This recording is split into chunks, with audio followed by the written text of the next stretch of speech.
Kalau aku tahu kos murah itu menyimpan rahasia kelam, aku pasti tidak akan pernah pindah ke sana.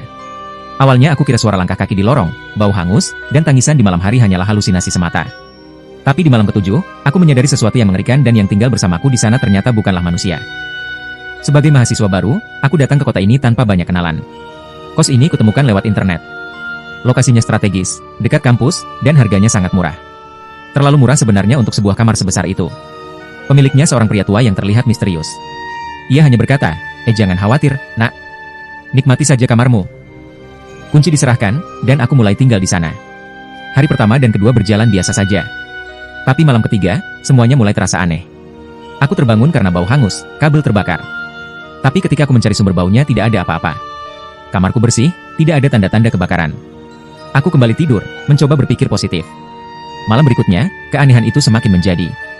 Aku mendengar suara langkah kaki di lorong. Awalnya perlahan, seperti seseorang yang mondar-mandir. Aku keluar, tapi lorong itu kosong. Saat aku kembali ke kamar, suara itu berubah. Kali ini seperti suara kayu patah, retak, dan bunyi barang-barang berat jatuh. Tapi semuanya berasal dari dalam kamarku sendiri. Aku mulai merasa tidak nyaman. Tapi aku berusaha bertahan.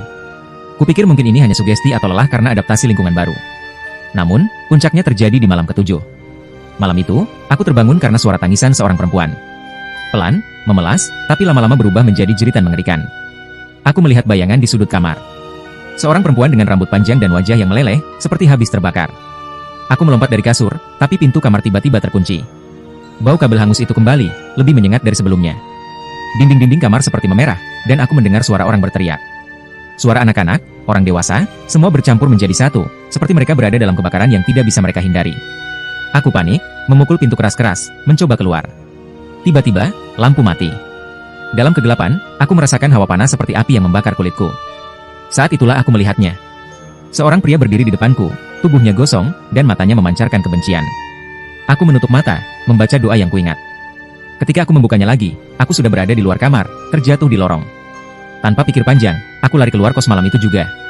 Aku memohon kepada teman sekelasku untuk menginap semalam di kosnya. Keesokan paginya, aku memintanya menemani ke kos untuk mengambil barang-barangku. Tapi ketika kami sampai di sana, aku tidak percaya dengan apa yang kulihat. Kos itu tidak ada. Yang ada hanya runtuhan sebuah bangunan tua yang gosong, penuh jelaga dan debu. Seorang warga yang lewat memberitahuku, nak, tempat itu sudah lama terbakar. Dulu rumah sebuah keluarga, tapi mereka semua meninggal di dalam kebakaran itu. Aku tidak tahu apa yang sebenarnya terjadi padaku. Sampai sekarang, aku masih bertanya-tanya tentang siapa pemilik yang memberikan kunci itu. Lalu, siapa sebenarnya yang tinggal bersamaku selama seminggu di sana?